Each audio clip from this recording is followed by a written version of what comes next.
Irmãos, esses dias aconteceu uma coisa interessante comigo.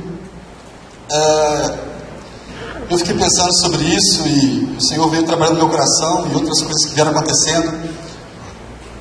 Quero contar um pouquinho essa história rapidinho. Deixei meu carro na revisão. Eu já deixei várias vezes o carro no mesmo lugar para revisão, ali em Carapina. E quando eu faço isso, dependendo do compromisso, eu, ao invés de vir de ônibus, eu carrego também notebook, cara, eu fico um pouco de receio de ficar andando de ônibus com equipamento. Aí eu peguei um táxi, fiz, né? Então é corriqueiro isso. Aí nesse dia eu pedi um táxi, chegou o taxista. Na hora que eu entrei no táxi, tinha uma Bíblia em cima do banco onde eu ia sentar. Penso, meu irmão. Aí eu sentei, ele pegou a Bíblia, colocou no cantinho da porta, começou a conversar. Não estava falando nada de igreja, porque eu não me apresentei como crente, ele também, enfim. Só começou a conversar. Aí beleza, partimos, né? Saímos. Estamos descendo. Na hora que a gente estava mais ou menos na metade do caminho, ele falou assim: ih, rapaz, esqueci de ligar o taxímetro. Aí eu olhei assim, fiquei meio assim, porque isso já aconteceu comigo algumas vezes. Eu já vinha meio assim, meio escaldado dessa história de taxista e esqueci de ligar o taxímetro. Mas era um irmão, né? Então, esqueceu. Amém. Não, sem problema. Né?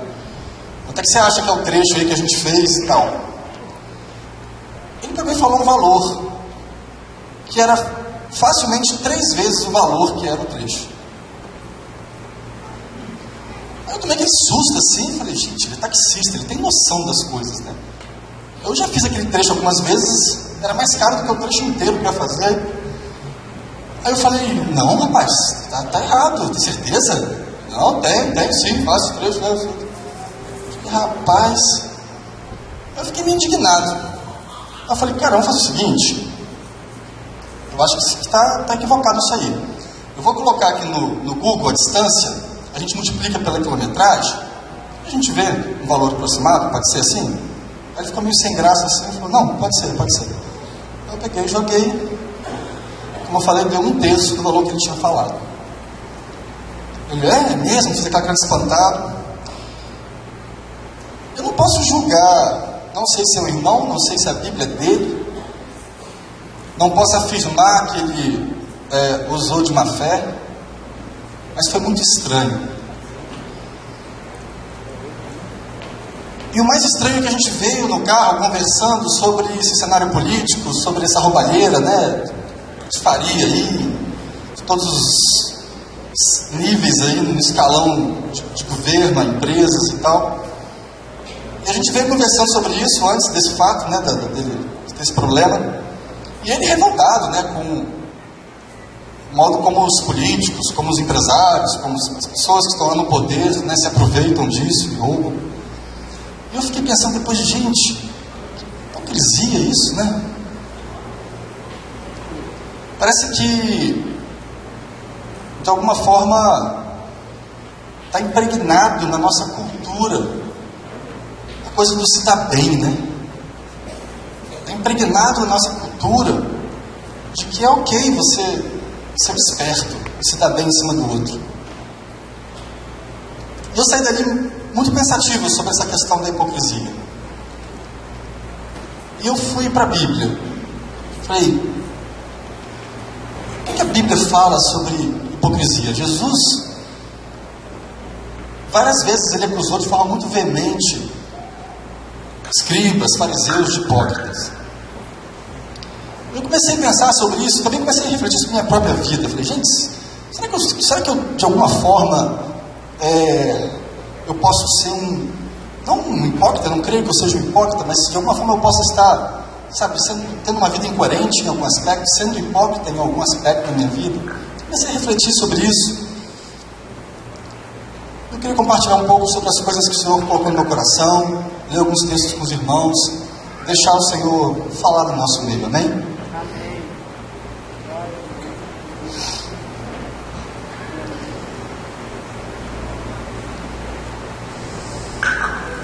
Antes de a gente avançar, eu quero ler um texto que mostra quão sério biblicamente falando, é a questão da hipocrisia.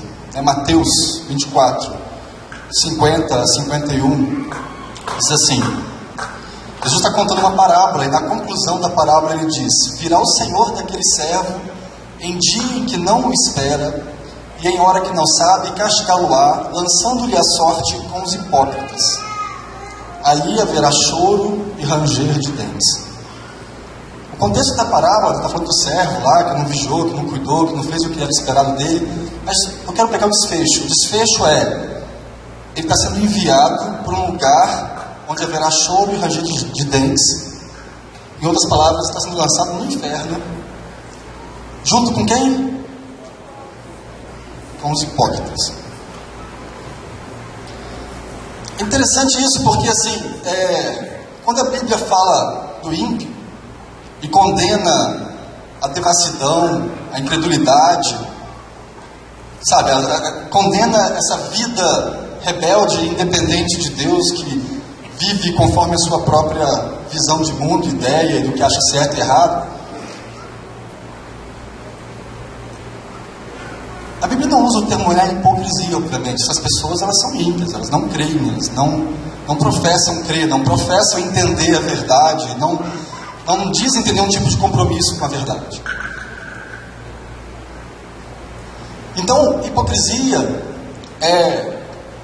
não vou usar privilégio porque não é privilégio, mas é restrito aos que professam crer em alguma coisa, aos que professam, falando biblicamente, biblicamente, aos religiosos, aqueles que dizem ter uma vida com Deus, seguir a Deus.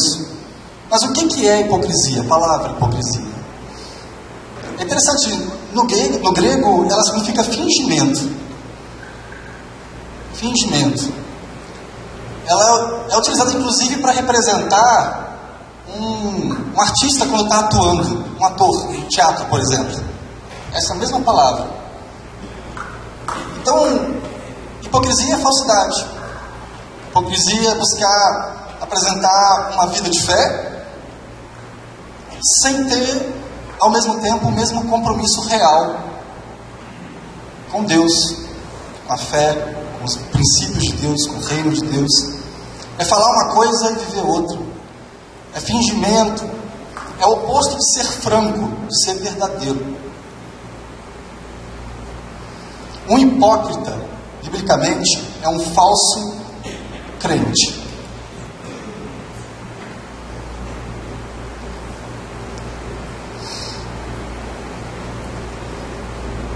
Especialmente no Evangelho de Mateus, Mateus escreveu para judeus.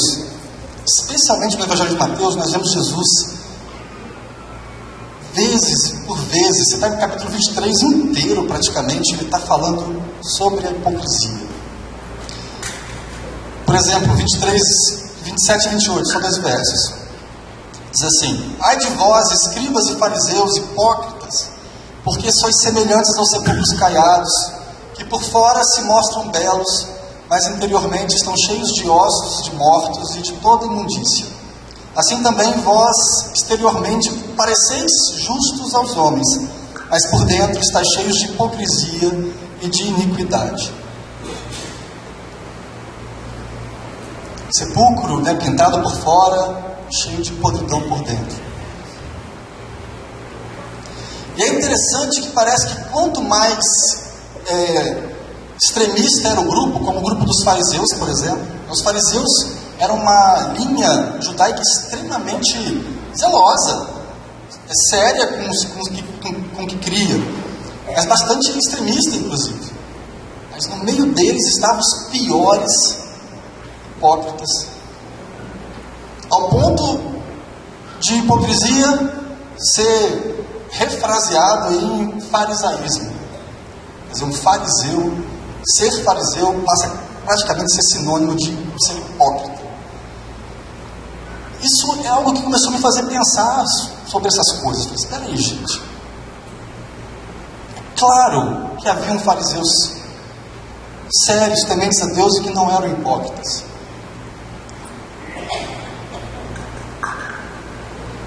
Mas isso faz a gente começar a pensar. Se Jesus, ao invés de ter vindo há 2000 anos atrás e caminhado ali naquela comunidade judaica, ele tivesse vindo hoje e caminhado na comunidade evangélica, né? O que ele diria da gente?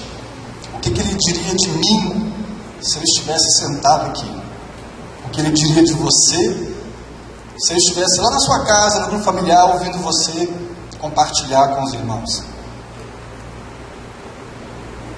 O que ele diria da gente? O que ele diria do povo evangélico em geral? Eu não gosto muito de ficar olhando muito para fora, para o povo evangélico, tem muito problema, mas eu acho que a gente é responsável pela nossa vida, e pela nossa vida como comunidade, como igreja. Então, o que ele falaria para a gente? É claro que o crente verdadeiro, ele não é hipócrita. Claro.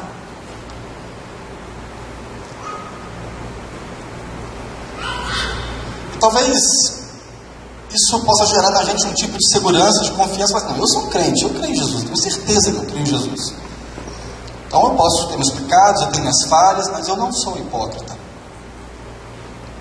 Talvez todos nós estejamos pensando isso aqui agora, né? Nós não somos hipócritas, nós cremos em Jesus.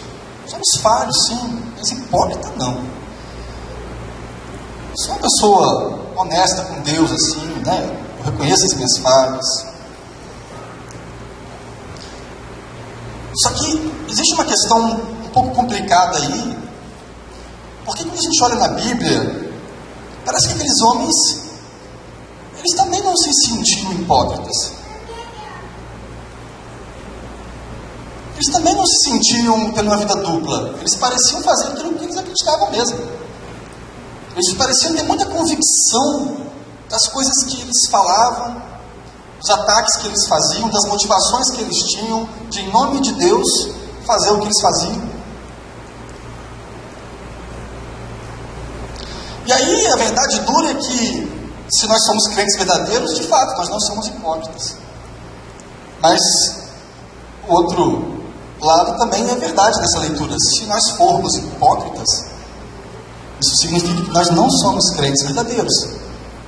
Se Deus olhar para nós e encontrar em nós uma pessoa hipócrita, isso significa que nós estamos nos enganando, que nós não somos crentes verdadeiros. Eu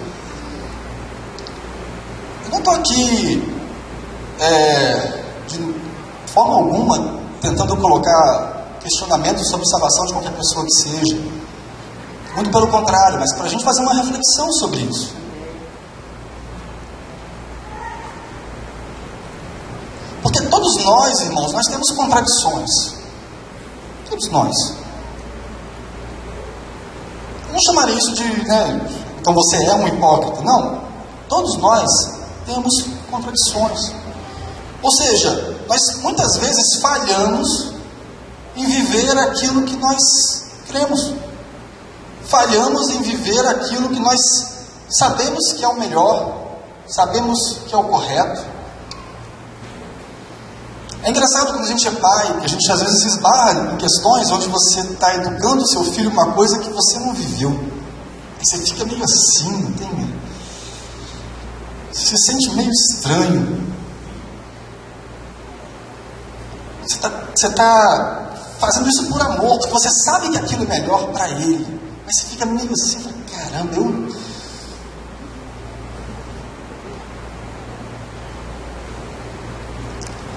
Com certeza, eu arrisco dizer que se todos nós aqui formos analisados, muito de perto, muito minuciosamente nas nossas atitudes, nas nossas crenças e convicções, nós vamos ser encontrados várias vezes em contradição.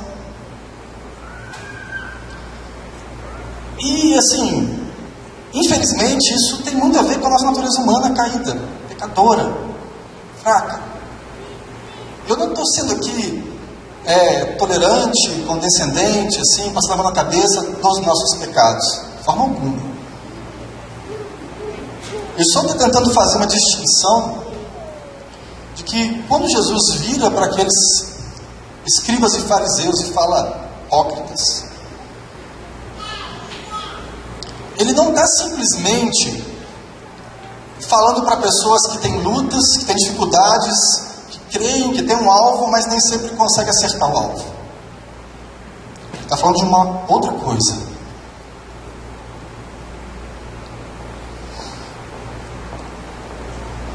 Por analogia, assim, para a gente tentar entender, imagina a Bíblia falar que os mentirosos não herdarão o reino de Deus, está lá em Apocalipse. Os mentirosos estão fora. É claro que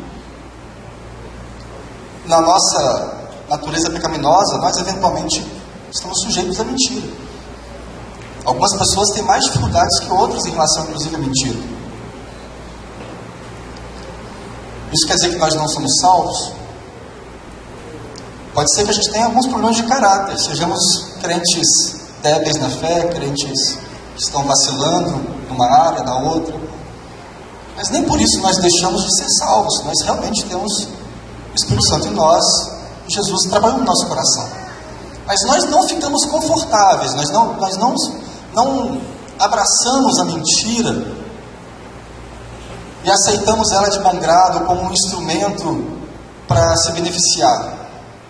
Nós não simplesmente nos lançamos à mentira. Não, isso incomoda. O Espírito Santo constrange o nosso coração quando nós pecamos. Quando o crente peca e tem consciência de que ele está pecando, o Espírito Santo está ali, sabe, mostrando para ele. Então, assim, falando de hipocrisia, todos nós temos essas contradições, seja por causa de fraqueza, nós cremos numa coisa, falamos uma coisa, até ensinamos uma coisa, eventualmente falhamos nessa coisa. Seja por limitação até mesmo de revelação, de entendimento. Temos as nossas teorias bíblicas, as nossas visões de mundo, as nossas interpretações, as nossas fontes, né? Nossas referências. E muitas vezes, por nós sermos pessoas assim, complicadas mesmo, né? A gente não tem um pensamento tão retinho, tão linear assim. Às vezes a gente é certo, agora não é certo, e tem certas circunstâncias você faz de um jeito, na outra você deveria fazer do mesmo, você faz de outro, e nós somos essas coisas complicadas mesmo.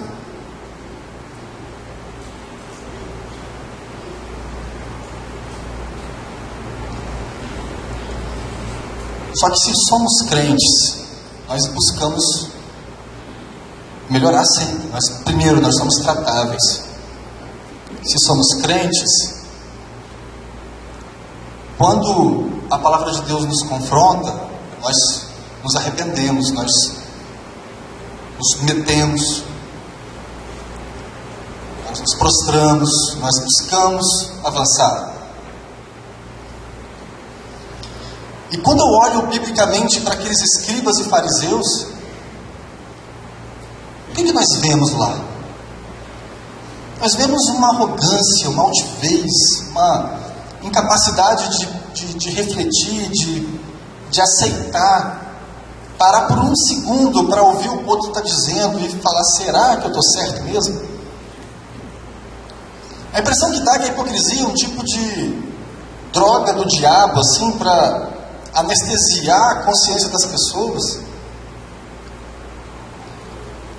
de modo que elas estão vivendo uma vida totalmente fora dos princípios de Deus, caminhando assim a passos largos para o inferno, e realmente sem sentir dor nenhuma, achando que estão na presença do Senhor. Elas levantam as mãos, elas adoram, elas oram, elas se prostram, elas choram, elas ensinam, elas exortam.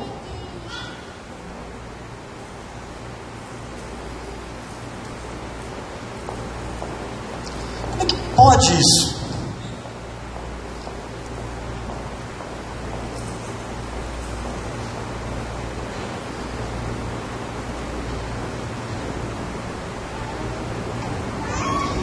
Nós temos aquelas situações bem extremas, né? Daquela pessoa que vive uma vida de devassidão, uma vida de prostituição, de adultério, uma vida...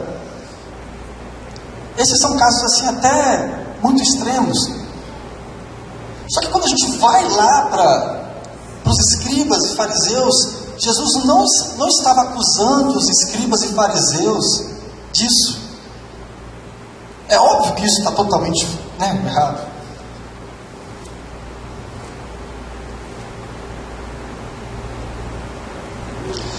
Jesus acusava os escribas e fariseus de coisas que tangenciam, que tocam, que passam muito mais dentro da nossa vida e do nosso cotidiano do que pode parecer no primeiro olhar.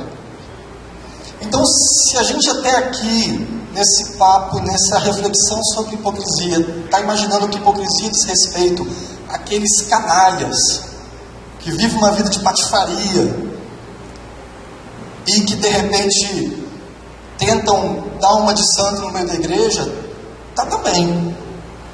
Mas não é só eles não. Existe algo muito sério aqui. Olha que coisa incrível. Nós vamos ler alguns textos aqui. Eu recomendo aos irmãos que quiserem se aprofundar no assunto que leiam um capítulo inteiro de Mateus 23. Meditem no que está lá. Mateus 23, vou ler uns versículos separados, de 1 a 5, 13, vou começar por aí. O versículo 1 começa assim: Então falou Jesus às multidões e aos seus discípulos: Na cadeira de Moisés se assentaram os escribas e os fariseus. Fazei e guardai, pois tudo quanto eles vos disserem, porém não os imiteis nas suas obras, porque dizem e não fazem. Atam fardos pesados e difíceis de carregar, e os põem sobre os ombros dos homens, entretanto eles mesmos nem com o dedo querem movê-los. Praticam, porém, todas as suas obras com o fim de serem vistos dos homens, pois alargam seus filactérios. Filactérios eram umas fitas, assim, umas coisas que eles enrolavam quando eles estavam ali orando, meditando, etc. Eles alargavam para aparecer mais, e alongam as suas franjas. Eles queriam mostrar para todo mundo que eles estavam num momento ali, de devoção espiritual. Pulando para o verso 13: Ai de vós, escribas e fariseus, hipócritas, porque fechais o reino dos céus diante dos homens. Pois vós não entrais, nem deixais entrar os que estão entrando. Olha que coisa! Vocês não entram e jogam fardos tão pesados nas pessoas que atrapalham elas de entrar. Elas acabam desistindo de tudo, acabam se decepcionando com o Evangelho, muitas vezes vendo a hipocrisia de vocês.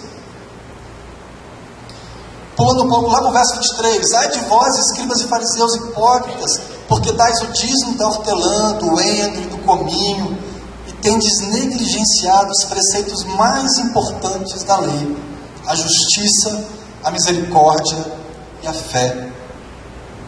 Repete comigo: a justiça, a misericórdia e a fé. Deveis, porém, fazer essas coisas, dar o dízimo, dar o hortelã, é justo, fazer as pequenininhas coisas são importantes, mas sem omitir as mais importantes. Guias cegos, que coais o mosquito e engolis o camelo. Vocês estão muito preocupados com uma série de detalhezinhos e não conseguem viver o básico, o mais importante, o que tem mais valor. E os escribas e fariseus achavam que estavam certos. Achavam que quando estavam lá coando o mosquito, se preocupando com os detalhezinhos do dízimo daquela hortelãzinha que foi plantada ali, que eles estavam sendo zelosos. E quando eles expunham, de alguma forma, colocavam um peso sobre a comunidade, por causa desses detalhes, eles acreditavam que estavam fazendo a vontade de Deus.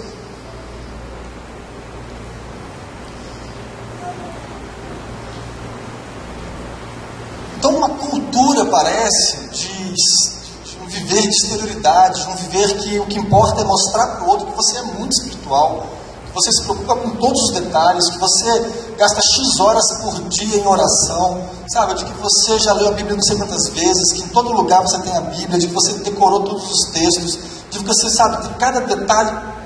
Tudo isso é bom. Mas os preceitos mais importantes da lei, como Jesus destacou, são a justiça, a misericórdia e a fé.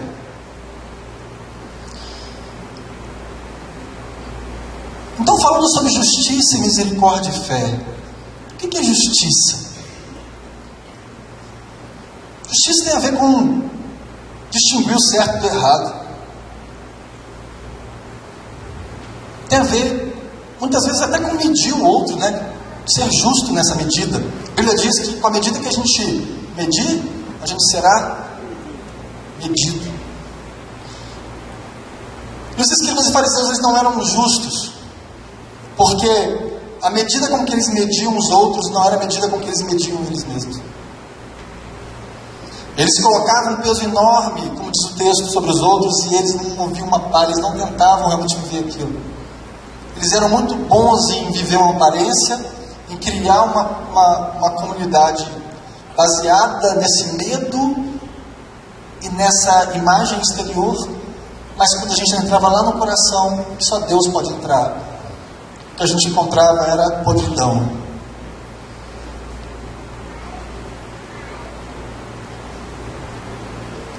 Será que eu percebo o quanto eu piso na bola? Será que eu aperto o meu irmão com o mesmo peso que eu me aperto? Será que eu meço o meu irmão com a mesma medida com que eu me meço? Será que eu sou uma pessoa justa? Será que eu tenho uma visão de certo e errado que está de acordo com a visão bíblica e com a vontade de Deus? O outro princípio que Jesus citou é a misericórdia. E a misericórdia tem a ver com uma boa vontade, uma bondade em ajudar o outro, em socorrer o outro. E isso passa por muitas coisas. Passa por ajudar o necessitado, que está tendo qualquer tipo de dificuldade na vida dele. Passa por socorrer o caído. O irmão que está tropeçado lá, caiu e que está precisando de ajuda. Não é passar a mão na cabeça. Não é apoiar, aprovar o pecado, mas é não julgá-lo e socorrê-lo de verdade.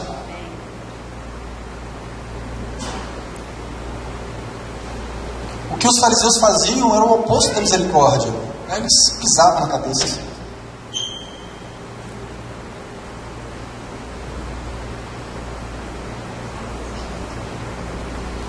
E o terceiro princípio é a fé. E a fé tem a ver com ver o invisível.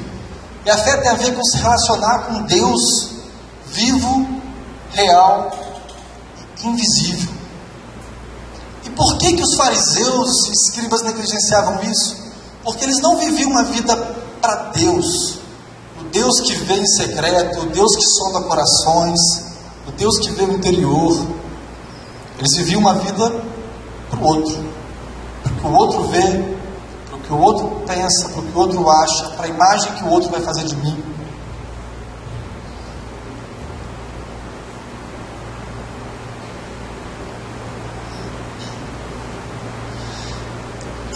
E eu fico pensando, irmãos, assim, sobre essas coisas, pensando na nossa vida.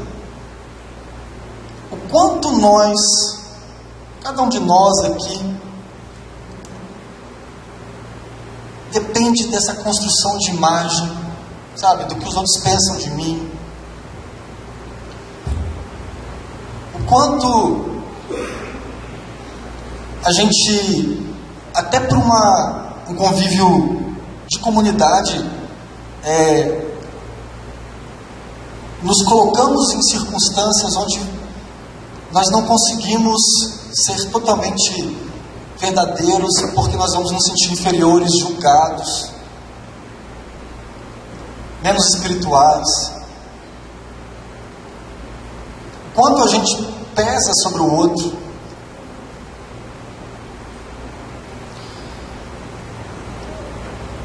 O quanto nós podemos estar sendo hipócritas, no sentido de que, sei lá, de repente a nossa casa está um caos, de repente você está brigado com a sua mulher ou com o seu esposo, vocês não se falam direito, de repente seus filhos, de repente no trabalho.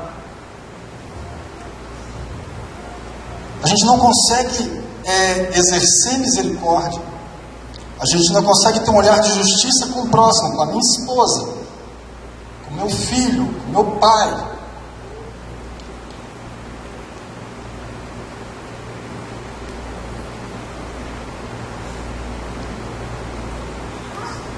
A gente está preocupado com o dízimo da hortelã, com o dízimo do coentro.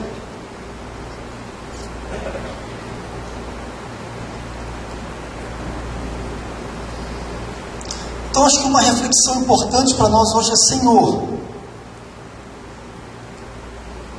será que eu tenho coado mosquitos e engolido alguns camelos na minha vida? Quais são os camelos que eu tenho deixado passar na minha vida, na minha casa, no meu dia a dia, no meu trabalho?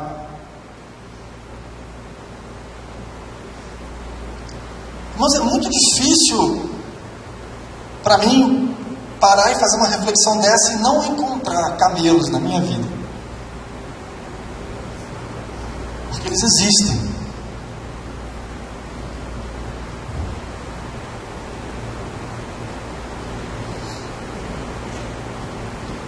Porque essa é a nossa natureza.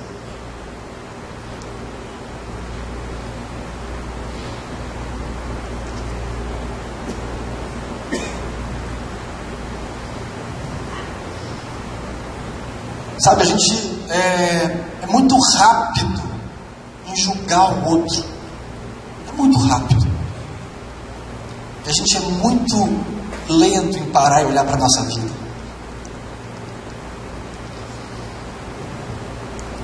Então, quando a gente aplica isso, porque o que eram os fariseus e os escribas? Os escribas eram doutores da lei, eram pessoas que conheciam muito a lei, que conheciam muito o texto bíblico, ensinavam, escreviam, interpretavam, decidiam coisas complicadas, as pessoas viam questões, sabe aquelas questões polêmicas? Tem.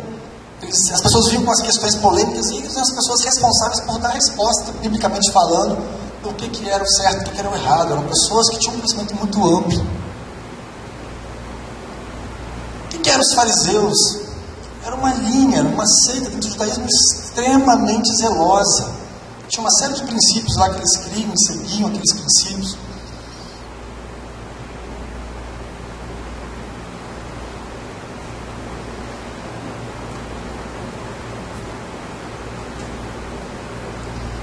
E aí o tempo todo a gente vê casos na Bíblia onde, sei lá, eles vão lá, pegam uma mulher em prostituição e traz para ser apedrejada. Mas eles não cumprem completamente a lei. Eles são parciais. Eles não exercem misericórdia. Arrogância. E quantas vezes nós também, pensando agora em relação ao não crente, em relação àquela pessoa que tem uma religião não cristã, enfim, segue lá as convicções dela, que nós nos colocamos numa posição assim de superiores, né? E não usamos de justiça, porque tudo que nós temos nos foi dado. Não tem nada de bom em nós que tenha vindo de nós mesmos. Então como é que a gente julga o outro lá? Que não teve revelação, que não conheceu o Senhor. Então nós falhamos na justiça, nós falhamos na misericórdia, e nós falhamos na fé. Então nós nos afastamos das pessoas. É homossexual. Ele, sei lá, pegador lá, cada dia está com uma mulher. Ele é isso, ele é aquilo. Enquanto Jesus, obviamente, se aproximava dessas pessoas, né?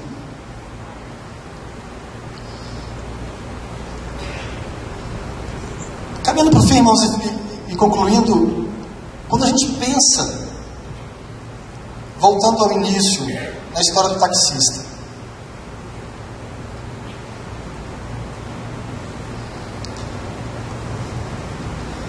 talvez a mente dele seja uma mente tão cauterizada, assim,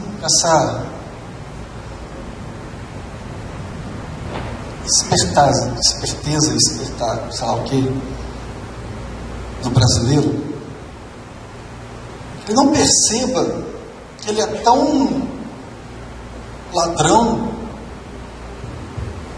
como aqueles políticos e empresários que ele estava criticando, né? A diferença é que ele estava me roubando algumas dezenas de reais e não algumas dezenas de milhões. Com a Bíblia ali do braço, né?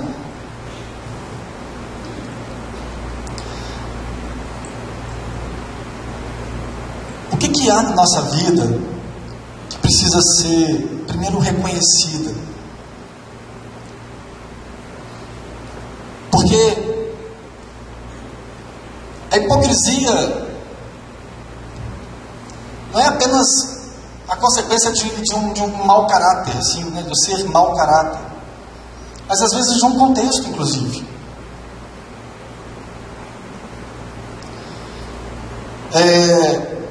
Eu me recordo um momento bem no início da minha conversão, onde eu estava participando de muitas atividades de oração e busca de dons espirituais, especificamente para a busca de dons espirituais. Eu tive a oportunidade depois de ver algumas experiências de pessoas que foram levadas, vamos dizer assim, a forjar dom de línguas. Elas foram levadas a forjar dom de línguas. Obviamente que eu não estou falando nada contra o dom de línguas, é um dom maravilhoso de Deus. Eu estou falando que um contexto ali que misturou um pouco de supervalorizar isso e de maturidade da outra pessoa, de entender que os dons o Espírito Santo distribui como lhe apraz. E um outro aspecto de um equívoco doutrinário das pessoas que estavam à frente, que diziam que todo mundo deveria falar em línguas. Essa fórmula acabou criando um ambiente propício para a pessoa forjar dom de línguas. Só que o forjar dela era um forjar que não era assim, eu sei que eu estou forjando. Então, ela quase não tinha dúvida se era real ou se era de verdade. Ela foi meio que conduzida a isso, e depois ela refletindo e passando, ela falou, fui levado a isso, em quase um processo de hipnose, sei lá, fui levado a forjar dom de línguas.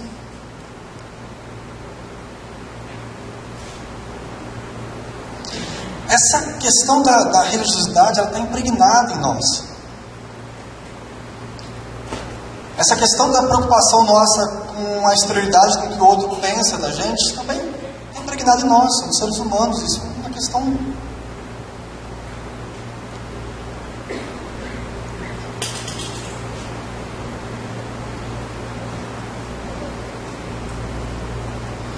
Mas o fato é que, quando a gente pensa nas coisas que são mais importantes no reino, quando a gente pensa naqueles princípios que são as coisas mais importantes no reino, será que nós, no final das contas, somos esses que dizem Senhor, Senhor, Senhor, né? Mas Jesus vai falar assim, eu não vos conheço? Espero que não, né? Creio que não. Mas isso exige da gente uma atitude em relação às nossas incoerências, às nossas inconstâncias. Porque acabar com esse tipo de hipocrisia na nossa vida é, antes de tudo, parar de mentir para si mesmo. Antes de tudo, é reconhecer quem de verdade nós somos. Que nós somos menos espirituais do que gostaríamos que fôssemos. Sabe, esse super crente espiritual, esses caras cheios, né? De que nós somos muito mais limitados e parecidos em vários aspectos com aquelas pessoas que estão do nosso lado, que às vezes nós apontamos o dedo e criticamos, do que nós gostaríamos de admitir. Porque acabar com a hipocrisia passa por, antes de tudo, se humilhar diante de Deus, diante das pessoas que estão ao redor, que estão testemunhando essa incoerência, família, igreja, e se reconectar à verdade, né? A autenticidade, né? Se reconectar a eu sou isso mesmo que eu sou, e eu quero melhorar. Eu sei que em Deus eu posso melhorar e vou melhorar. Me ajuda? Vamos caminhar?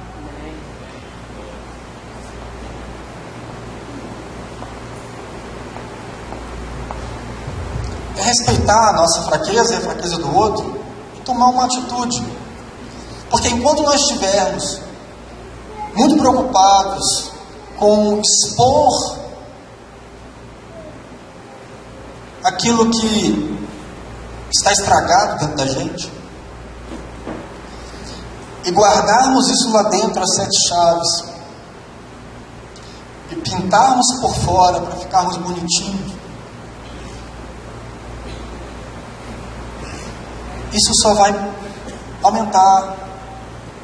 Essa podridão só vai aumentar. É como um câncer que só vai corroer, só vai corroer. Não é fácil, irmãos, isso. Não é. Não estou falando de uma utopia assim que todos nós vamos, nossa vida vai ser um livro aberto para todo mundo. Não vai ser. Não vai. Existem coisas que às vezes estão na nossa mente, lutas que se passam no nosso interior, que é nós e Deus, e vai ficar aí mesmo. Nós vamos resolver com Deus. O que a gente está falando aqui é de ter uma atitude como povo de Deus, como reino de Deus, como família de Deus, de que nós não podemos coar o mosquito e engolir o camelo. De que existem coisas muito importantes e básicas no reino de Deus que nós não podemos ignorar.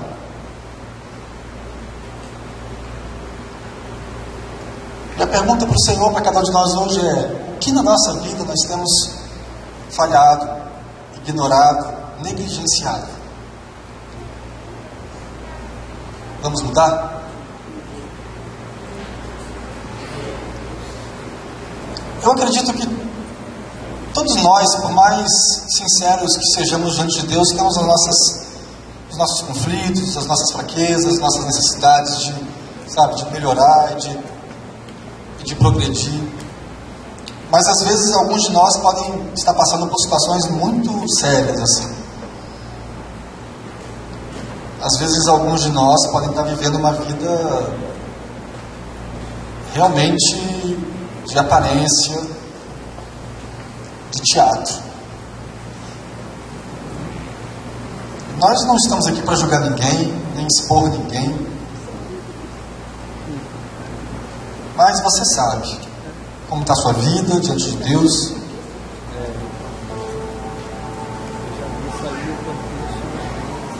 O que o Senhor espera de nós é só que a gente desça desse nosso pedestal, que a gente se humilhe diante dEle, que a gente, antes de tudo, reconheça a nossa fraqueza, a nossa carnalidade. A gente reconheça como a gente tem dificuldade mesmo. E que a gente creia. Creia que Ele é poderoso para mudar. Creia que a gente encontra na igreja apoio, e que em algumas vezes a gente vai ter que sair um pouco da nossa zona de conforto, dessa proteção do anonimato, e pedir o socorro a alguém eventualmente. Eventualmente a gente vai precisar falar assim: meu irmão, me ajuda. Eventualmente você vai ter que sair da zona de conforto e sentar com essa pessoa que você ama, mas que você não consegue nem olhar nos olhos mais.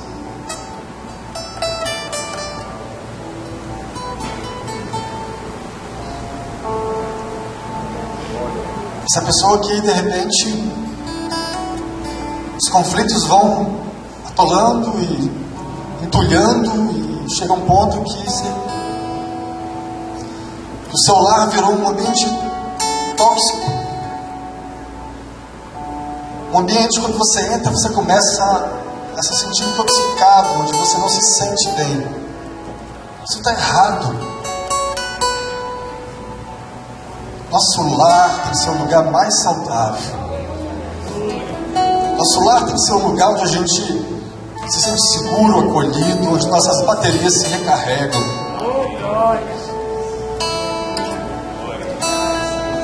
E quando as coisas estão nesse ponto, não é fácil, irmãos. Não é fácil. Não é fácil ser justo. Não é fácil medir o outro com a mesma medida que nós nos medimos. Não é fácil exercer misericórdia. E não é fácil crer. Crer que Deus vai mudar. Crer que vale a pena insistir. Crer que vale a pena sentar, conversar. Crer que vale a pena avançar sem olhar para trás.